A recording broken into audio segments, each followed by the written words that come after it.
Fortune. Good evening, everybody. This is week 2 of Buffy Kirkman's tips and tricks to succeed with your students from a teacher's perspective. She has 15 years of classroom experience, educated from Calvin College in Michigan, worked in private schools in North Carolina for approximately 15 years. She has tutored throughout that time frame and still is tutoring today. Her main focus is dyslexia and learning disabilities. She uses a multitude of different platforms that she teaches with, Orton Gillingham, Barton, these other things. But this is very near and dear to Buffy's heart. She is very passionate about this. She is passionate about seeing kids learn in a good, right way, to where it's not just something that's thrown at them and they don't get it.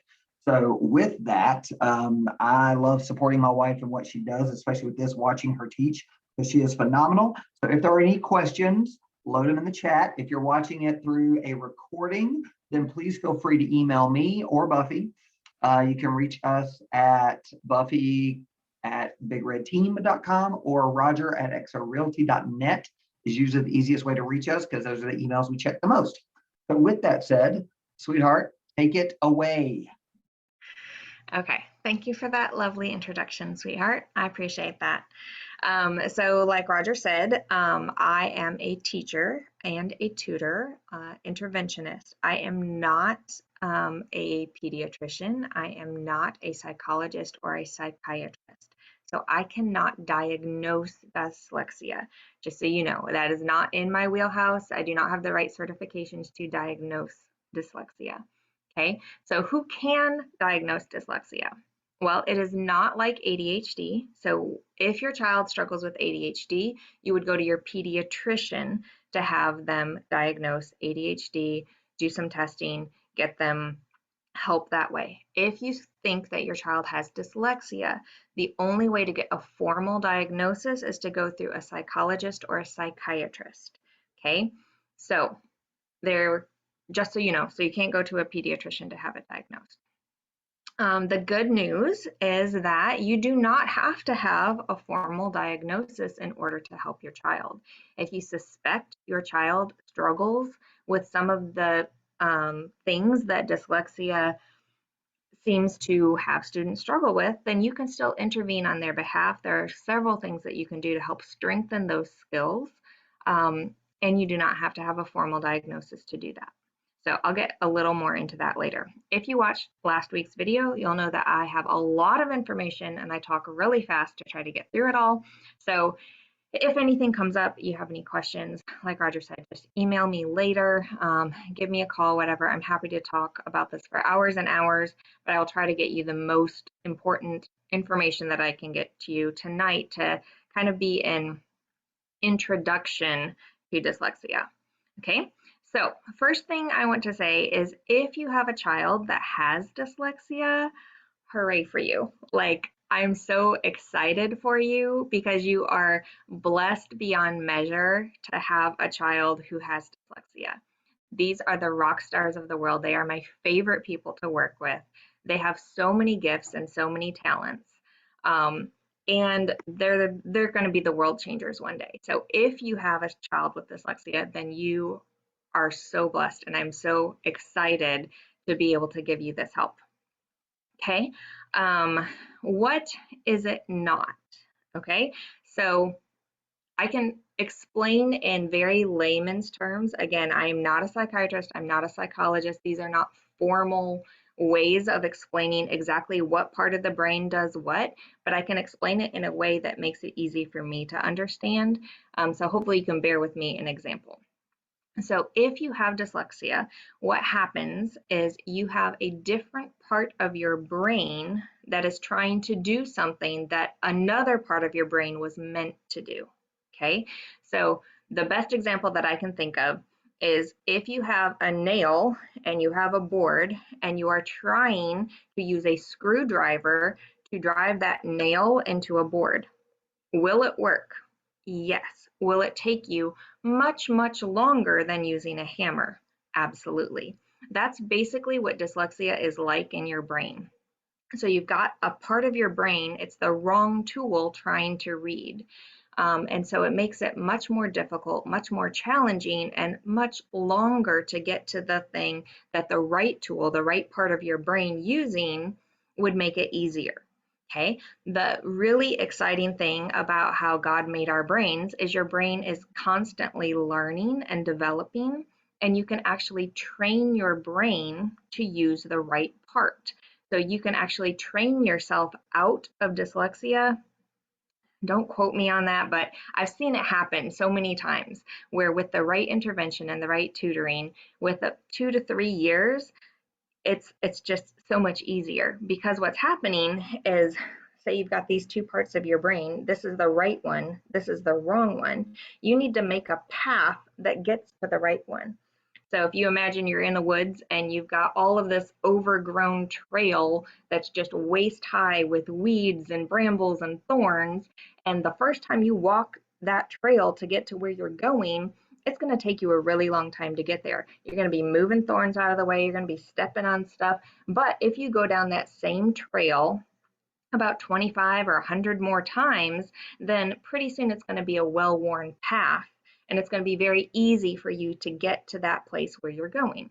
That's what training and tutoring in dyslexia does. It takes you so many times down those neural pathways to get you to the right part of the brain. Once that pathway is made, once that trail has been gone on so many times, that's why your brain then starts using the right part of it, and why you can actually start to read and write and do things much easier. Now, it still might be get overgrown at times, and you might still need to go down it a few more times to remind yourself which part of your brain to use. But that's what, in a nutshell, kind of dyslexia intervention does, is you work with the tutor, you work on training your brain instead of using the screwdriver to use the hammer instead, by going down this trail and making it not overgrown anymore. Okay, so what is it not? If that's what it is in layman's terms, what is it not? So there's a lot of myths about dyslexia. Most people, when they think dyslexia, they don't really know anything about it. They just think it's people seeing letters, numbers, or words backwards. That is not what it is. It has nothing to do with seeing anything. There's nothing wrong with anyone's eyesight, and it has a little bit to do with letter reversals, but hardly anything. So if your kid is flipping their B's and D's, it's no big deal. That is not a sign of dyslexia. Okay, dyslexia has several warning signs. That is a pretty common, just more developmental thing. Now, if they're still flipping B's and D's in 5th, 6th, 7th, 8th grade, then maybe that might be a warning sign, but it goes hand in hand with a lot of other things. Okay, there's also all sorts of crazy myths out there, like that it doesn't exist, it's a made up thing, that people just use to when they want to, say whatever it is, or that it's very rare and that there's not many cases of dyslexia in the world. It's actually, research shows that it's actually 1 out of every 5 people have dyslexia. So the reason that it's not out there is because those 1 out of every 5 people, hardly anyone is getting the help that they need. And so they're suffering silently, sometimes all the way into adulthood, struggling with reading, struggling with spelling, and never getting the help that they need because they're not speaking up. So one thing that I'm doing is trying to advocate for dyslexia. It is a phenomenal gift to have it when you can use your brain in a different way. The other thing I want to say about dyslexics is the right side of their brain is generally larger than the left side. So that means most dyslexic students are very gifted in like art, in music, in creative problem solving. If this sounds like your kid, that's one of the things that goes hand in hand and makes dyslexic children so special, is because they've got that creative brain that helps them be able to be very artistic in other endeavors. Okay. Other myths about dyslexia, trying to keep on track. It does not affect more boys than girls. The reason that that myth came around was because if someone struggles in school, the ones who are more likely to speak up and act out are the boys. So they get the attention, their teacher gets them in trouble, and they start to figure out what the problem is. Girls usually suffer silently. That's just how they're made. And so that's why it seems like it affects more boys than girls, but it's just because the boys are louder, basically. Um, and then the other thing is that you cannot outgrow dyslexia. Okay, like I said, you can outtrain your brain to outgrow it in that way where you don't need the intervention and the tutor anymore, usually within 2 to 3 years. It's not like a forever lifelong process, um, but you do not outgrow it without intervention. In fact, it will continue to just get worse and you will be struggling for your whole life if you don't get intervention for it. It is also not a medical diagnosis. Okay, so you're not going to go to any regular pediatrician or doctor. I already said that once, but it's not a medical condition. Okay, it's a brain neurological condition having to do with genes and being hereditary, lots of other stuff. You can research it if you want, but just so you know. Okay, so early warning signs of dyslexia. Okay, so if it's not just B's and D's reversal, the bigger signs in younger children are inability to rhyme or hear sounds in words. Okay, so a word is broken into phonemes. Phonemes is just a fancy sounding word that means the sounds that the letter makes or the sound that the part of the word makes. When you put the sounds together, you have a word. Okay, if you have a child who is struggling with dyslexic tendencies, they cannot hear rhyme, they do not know what words rhyme, they can't tell the difference between the beginning and end sound of a word, they might struggle hearing the syllables of a word. I'm just thinking kind of like on the younger level. So if you said, can you tell me a word that rhymes with cat? They might say cup. If you tell me a word that rhymes with bed, they might say bat, because they're only usually able to hear the front sound of a word, the very first sound, and they don't hear the rest of the sounds of the word. Okay. Dyslexics also have very short working memory space. Okay. So that is the equivalent of having all to prepare like a 10-course meal with about 2 feet of counter space. Okay, you're going to run out of counter space really quickly when you're trying to do too many things on that and you just run out of room. So that's their working memory. They have a very short, limited working memory. And so because they can't hear the sounds in words, they're trying to memorize what the words look like or sound like or what they see the next time. And it's just not working because you can only hold so many things in your head. And reading for them is like, well, here, I'll give you an example. If I were to tell you WHATISDYSLEXIAANDHOWCANIFINDHELP. I said that pretty quickly. Did anyone catch that?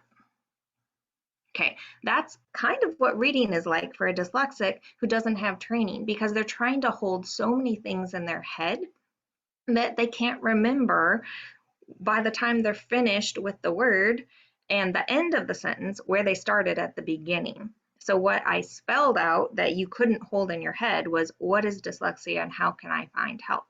Can you admit to the waiting room, hon? Thank you. Okay. So it still says she's waiting. There we go. Hello. So speaking of, this is one of my students, Haven, who I'm going to introduce you to, and her mom. And I invited them to speak tonight because Haven has been with me for almost 3 years now, tutoring. So we're recording this for a lot of people who are very interested as an introduction to dyslexia.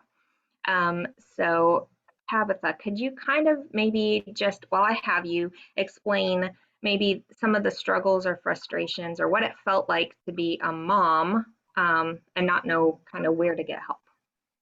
Okay. Haven's journey, I guess you could say, started way back in pre-K. She was struggling with letter sounds, things of that nature. Thought it was because she needed tubes, which she did. We got that resolved. We're going to kindergarten. Same thing, having trouble reading, recognizing letter sounds, simple sight words. We get to first grade to find out we need tubes again. We think that's our reading issue, so we retain Haven in the first grade. Thinking once we get our tubes, we can hear, we can better understand how things should sound. We can kind of go from there. Second time in first grade, we realized that that's not our issue. Haven is not growing in her reading. At this point, she is still in an early pre-K level as far as her letter sounds, things of that nature, trying to put words together. So we start getting interventions at school. By the time Haven's like in the third grade, Haven is still on a very early first grade reading level. And Haven stayed there, honestly, until we started tutoring 3 years ago. Haven's in 8th grade, so she was in 5th on an early first grade reading level. The way we come about thinking that dyslexia was her issue was we were seeing an occupational therapist. They were doing eye exercises. She was having trouble tracking, things of that nature, but nothing was coming together for her reading to advance. At this point, we're in 5th grade. We're still early first grade reading level, and nothing was happening. Once we started tutoring with Buffy, we are now close to a 5th grade level in just under 3 years. So. Yeah, so Haven is a rock star. I think one of her first sentences that we were struggling way in the beginning with was something about the dog is in the van. So that was kind of like the reading level that she was when she started with me 3 years ago. I was going to look and see if I had one of your stories, and I don't know if you can see this,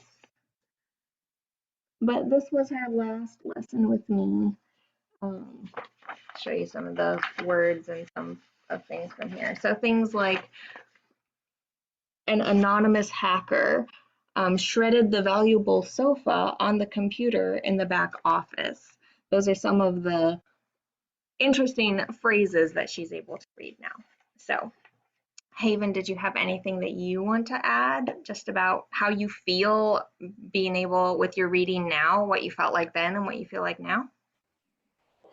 I definitely feel more proud of myself now that I can actually read some stories, because like whenever like I wasn't tutoring, it was like hard, and it definitely took me a very long time. It still takes me a long time now, but it's much better, and I feel much prouder of myself that I can do more things. And I'm very proud of you too. So you've been doing a great job. All right, I won't make you talk anymore. So I've been talking about some of the early warning signs. I've been talking about what to look for and where to get help. So again, you do not need a diagnosis to get help with dyslexia. However, where to find help. You cannot have a regular reading tutor who will be able to help if you have dyslexia. They have to be very familiar with what dyslexics actually need. So just regular tutoring and reading intervention will not work. So it's just more time on task, but in ways that aren't helping. Raj, can you put it back on? Is it showing me still as because I can't tell? Okay, good. Okay, thanks. I'm like looking at little boxes and trying to figure out where I'm looking at. Okay, so if you are screening for a tutor, you need to know that they have to be familiar with what Orton-Gillingham is. If they are not familiar with Orton-Gillingham, there are many different systems that use it, but it's all based in Orton-Gillingham. So if they have no idea who Orton or Gillingham is, who are the two people who kind of founded the study, if they've never heard of that, they will not be the right kind of tutor if you need a tutor for dyslexia specifically. When you're tutoring for dyslexia, you have to train the neural pathways in the brain to be able to get to that spot where they need to go. So they have to be specifically trained in Orton Gillingham to make those pathways work. Okay, so when it usually shows up, kind of like what Haven just said in her story, it may show up early on. It can be diagnosed as early as 5 years old, but typically where it's going to really start showing up a lot is in 3rd grade. They can screen for it earlier, but a lot of times they're still trying to figure out what's developmental and what's not.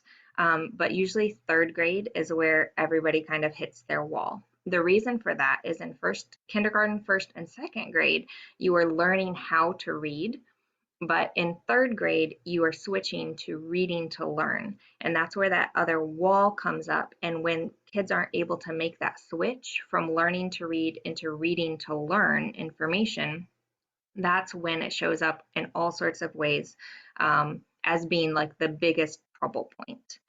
So by 3rd grade, you will definitely know if your child struggles with reading far beyond the normal developmental, might just need a little bit longer. Everybody's brains kind of develops at different times, so it might take up until 3rd grade for you to know if your child really is struggling or maybe just needs a little more time.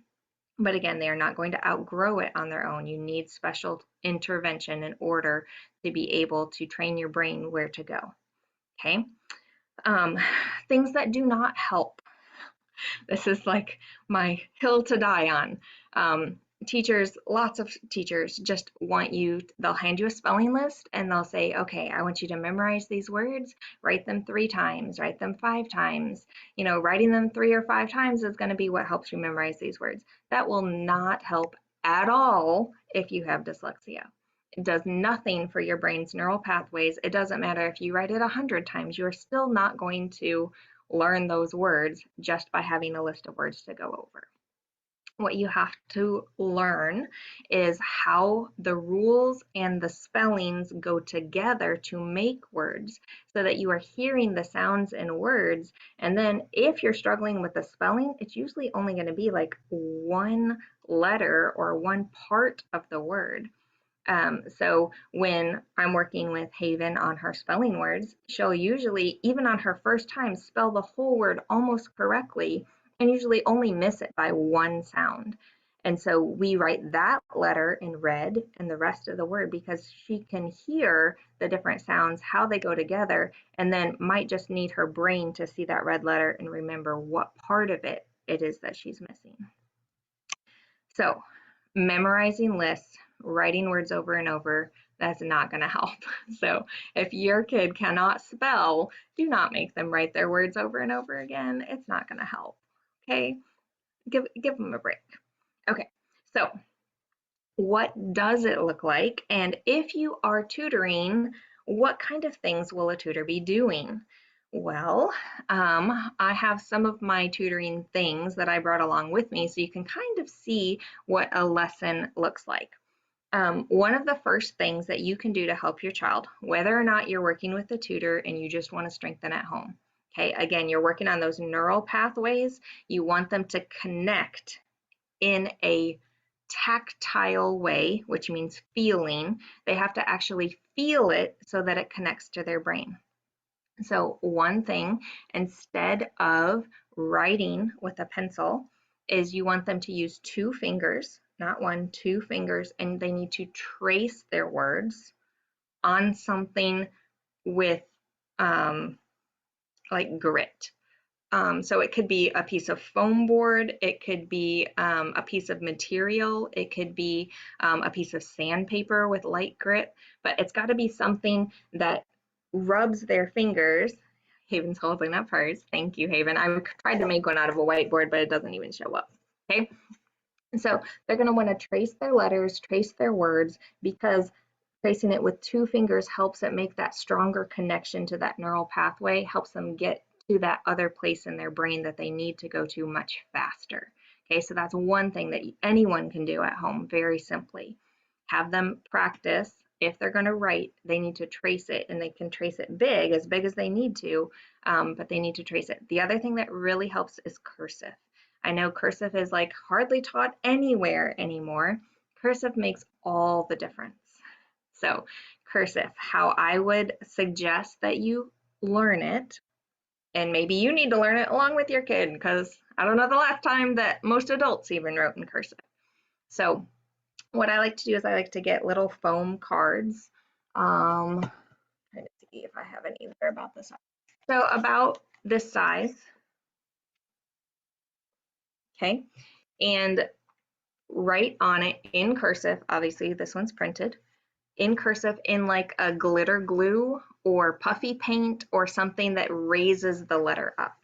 Okay, so that they can trace it with their fingers, feel it, feel the thing, and be able to make it in the right way. Okay, so that's the first thing that you can do is just make a simple alphabet, start in cursive, and have them trace it with 2 fingers on something tactile like that. The other nice thing about cursive, and how I teach it, is if you start with print, letters start all over the place in different places. So some start at the top, some start in the middle, some start at the bottom. But in cursive, you can make every single letter start in the same spot. So when we're making a board or when they're writing their words, every cursive letter should start down here at the bottom. Now, some different cursive manuscripts don't have the letters starting there. Just make your alphabet all start there.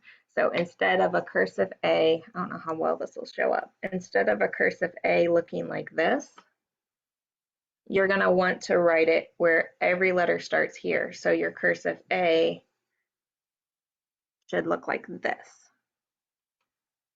Okay, makes it much easier to know every single letter is going to start in that same place. It also eliminates B and D confusion almost 100%, because if every letter is starting in the same place, a B is started in a very different way than a D.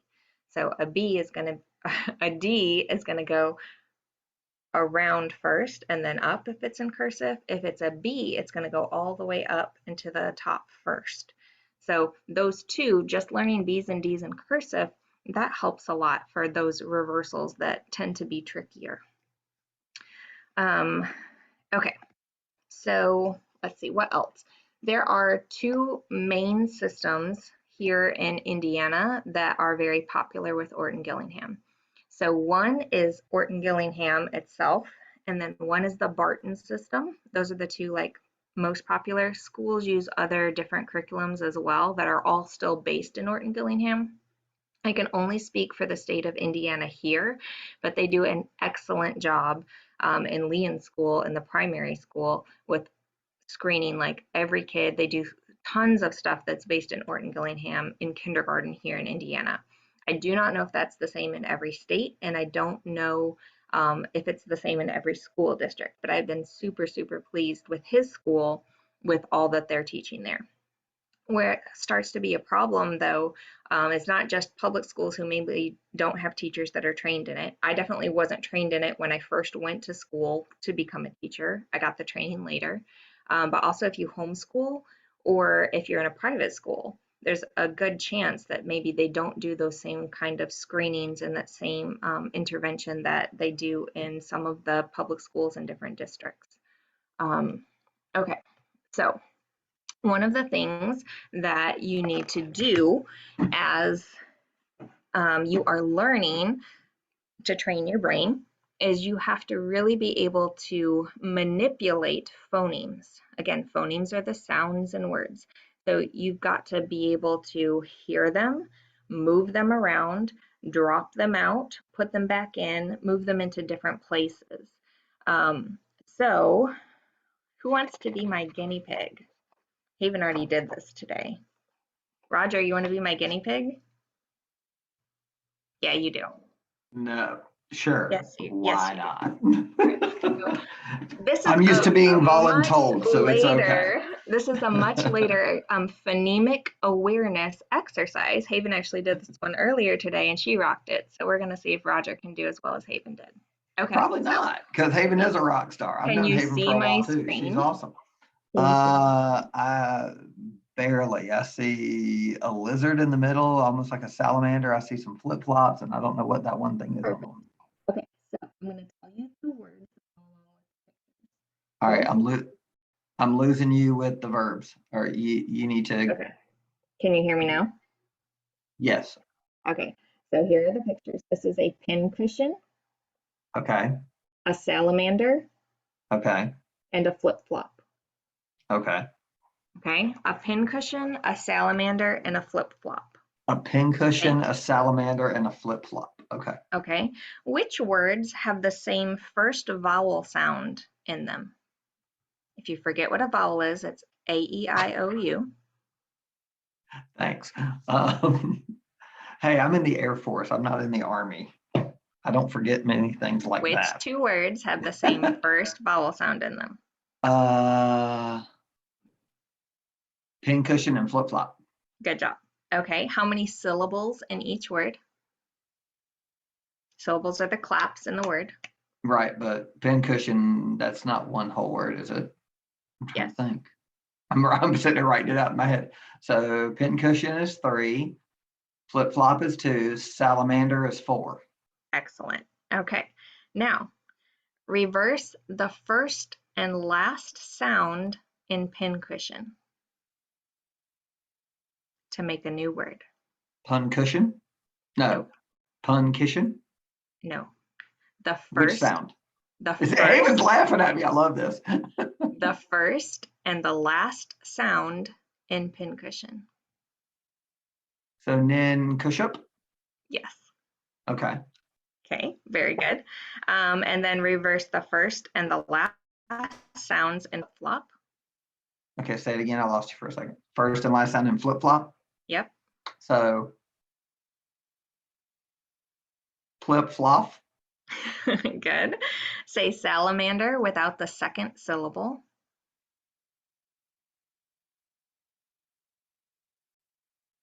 Salamander. Take the first syllable of pincushion, the second syllable of salamander, and the last syllable of flip-flop to make a new word. And Haven's laughing at me. She's like, he's not going to get this. Hang on. Okay, so first syllable of pincushion, second syllable of salamander, and what? The last syllable of flip-flop.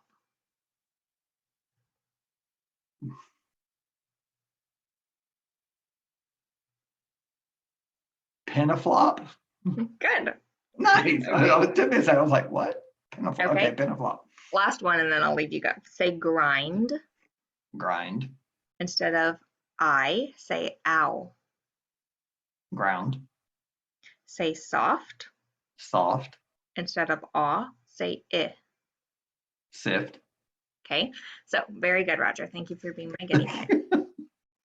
Okay, so those are some of the examples of the things that we work on with phonemic awareness. It's hearing the sounds in words and then being able to move them around, whether whole parts of words or just certain sounds in words, being able to delete them, be able to add them in different places, being able to switch them around. Okay, so Haven does a very good job. Roger, you did a pretty good job, but thanks. Okay. Yeah, she's laughing at me. I see it. Another thing that I would recommend you doing, this is more Barton instead of Orton, but I like it, so I would do it probably in both. I don't have my box of tiles, but mine are on an iPad. Okay, so you're going to want, sorry, I'm trying to hold it and look at the computer at the same time. Color-coded tiles. Hang on a second. Honey, does Haven possibly have hers up there? Yep, so you can make them yourself. You can order them, but they're very expensive to order. And if you have a Sharpie and can order from Amazon, just make your own. That's what I say. I'm all about saving money. So instead of like buying the expensive kits, just do it yourself. So Haven keeps hers. Yep, there you go. So she's got the little tiles, and those she can move around to build words based on our spelling rules. So And is that like a Scrabble tile? Out of it's curiosity, is that like a it's the Scrabble same tile or size. It's the okay. same size as a Scrabble tile. You can order them off Amazon, usually in big bags, and they're math manipulatives. So usually they're used for kindergarten to like sort shapes and colors, but they work really well because you can write letters on one side, you can write suffixes or prefixes and meanings on the other side. So we use them in a lot of different ways. And that's what Barton teaches all of theirs doing. I do like it because it lets you kind of make words more easily than just having to write them with pen and paper all of the time. Okay, so that's another thing. So we talked about the tactile mat for tracing, talked about cursive, talked about color-coded letter tiles.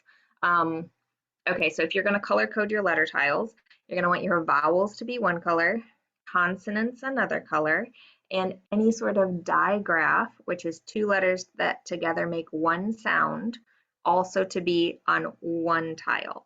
So for example, that would be if you have the ch sound, which is spelled CH, right? It's two letters, it makes one sound. It's going to go on one tile, okay? So any sounds together, letters together that make one sound would go on the same color as a consonant tile. Then you can have ones that are endings, prefixes, suffixes, also on different colors. And then some other special spellings that kind of go in there, here and there. So anyway, I can help you color code your tiles later on if you would like. Okay, so that's the Barton system. Barton is very scripted. You can actually teach your own children with the Barton system because it tells you every single thing to say.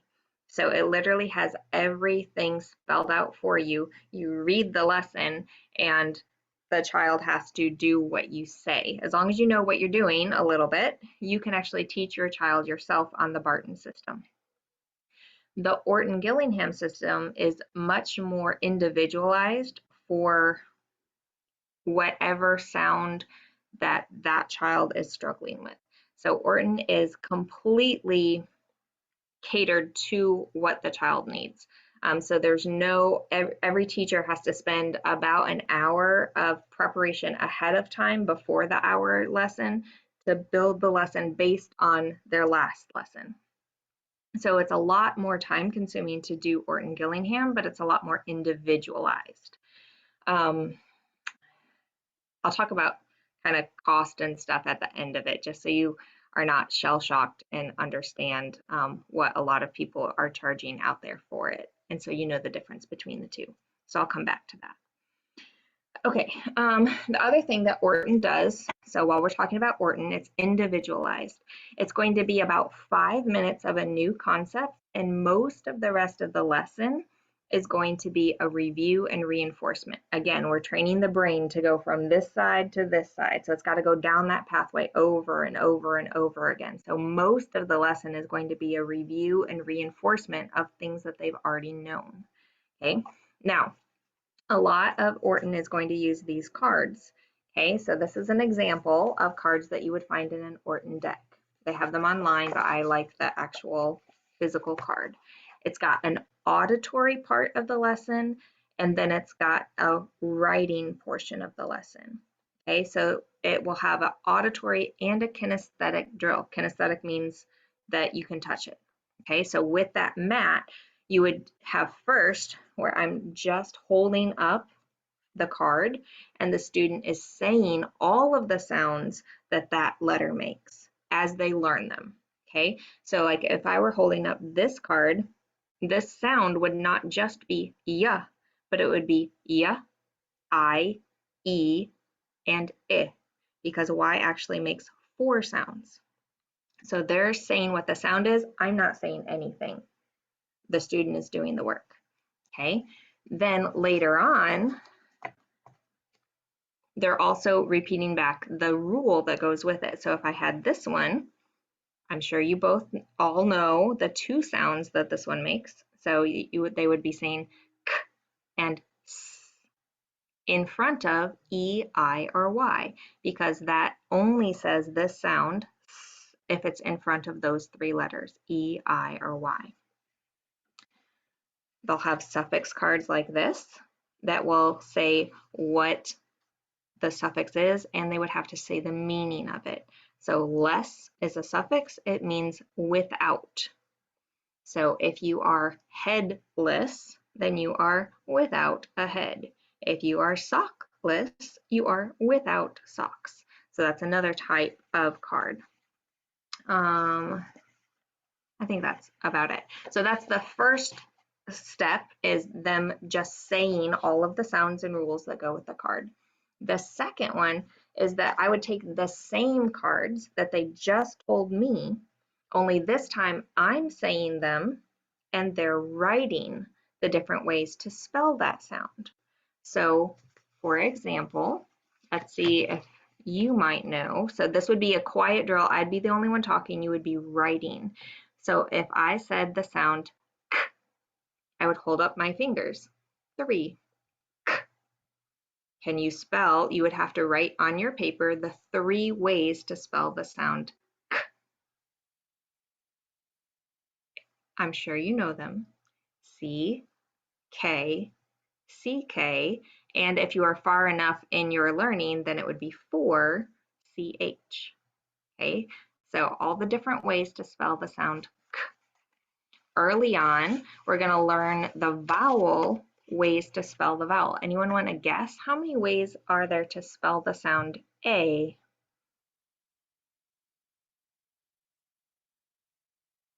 I see a 3. I see a 5. There are 8. 8 ways to spell the sound A.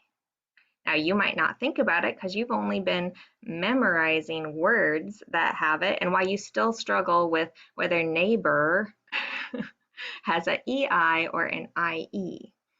Okay, so what we do is we come up with silly phrases that use all of the spellings in one sentence to help you remember. So if you're trying to remember all the different ways to spell the sound O, you could have the silly sentence, go home on a boat with an arrow in your toe.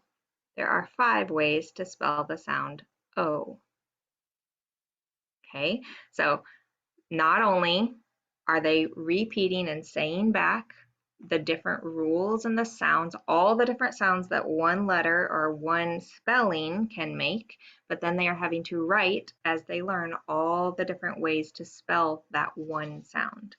So if I said O, you would be writing 5 different spellings for that one sound. Okay, so that's another thing that the tutor would do. The other obviously focuses on fluency and comprehension. So starting first with just building words, writing words, and then putting them into phrases, and then putting those phrases together to make a sentence, and then to work on fluency. Making sure I'm not leaving anything out. If you have an older child, one thing that can be really difficult is writing. And what is the one thing you have to be able to do well if you want to do good on your college entrance exams? You have to be able to write paragraphs, essays, research papers, all of those things that are not very fun if you struggle with reading and writing. So taking something that seems like an impossible task and breaking it into smaller pieces. So one thing that you could do to help if you need to write like a summary, for example, is, or when you're looking for reading to learn information, is you don't start by reading all the information and then trying to remember what the heck it is that you read. You start with, what am I looking for first? So you're going to read that first question, you're going to look for key details or phrases from that first, and then you're going to go back and look for that answer first. Okay, it's going to make everything a whole lot better.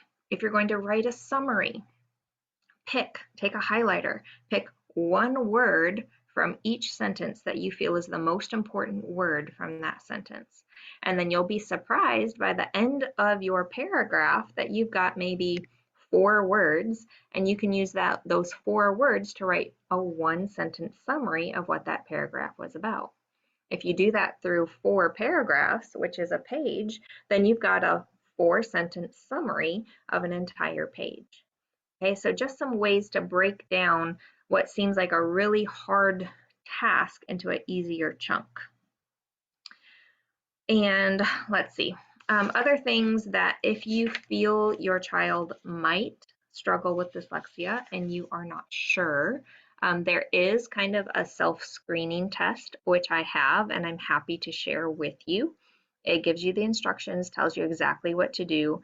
You would need 3 colors of tiles, and you can administer the test yourself, or I'm happy to give it to you. Like I said, it's a quick, easy 3-page test that consists of you saying sounds, them saying sounds back, and putting them in different orders, things like that. Okay, well, I think I talked a lot for 45, 50 minutes. Are there any questions that I can answer? Okay, I know everyone's shy because they don't want to come on screen and talk and be recorded forever.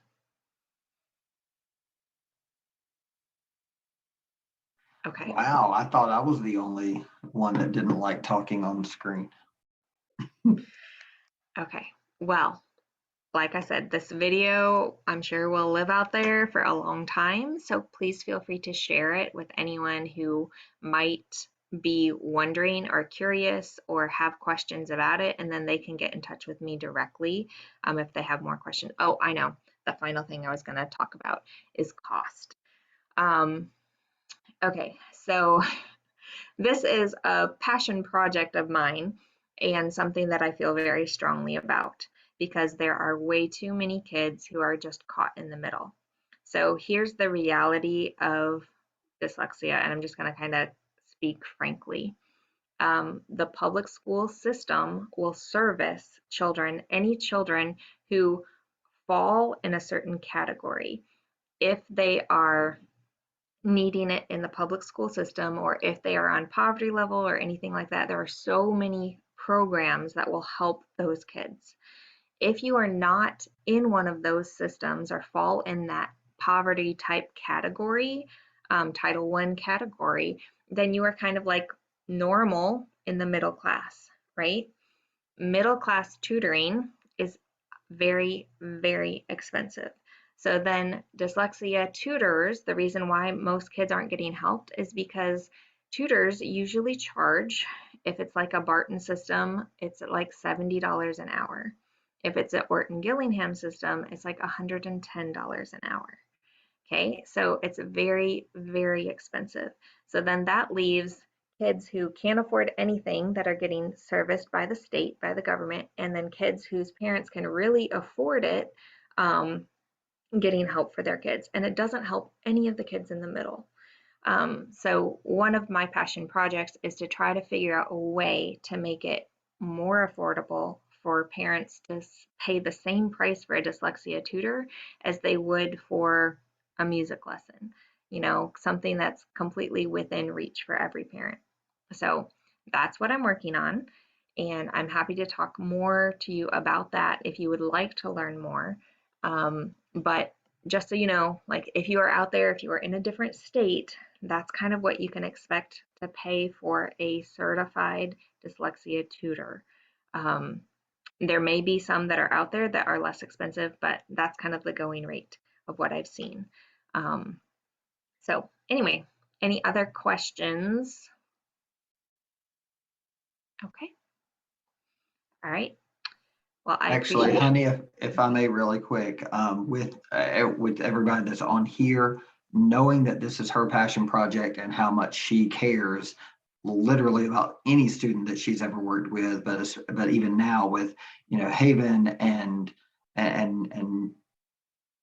I'm going to get shot because Jennifer's daughter is so sweet, and I always hate that I She may forget. not want her name on national. There you go. And so there you go.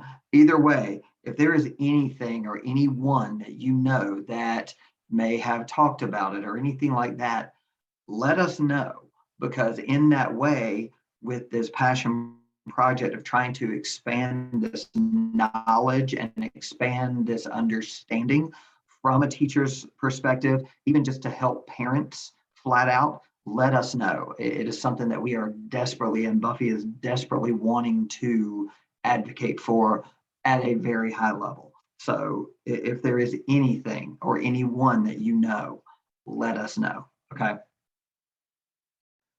Okay.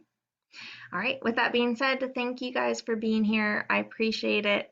And I will have this up on YouTube so you can share it with anyone that you know who might need it. It'll probably take me a day or two to put it up there. So thank you guys. Bye.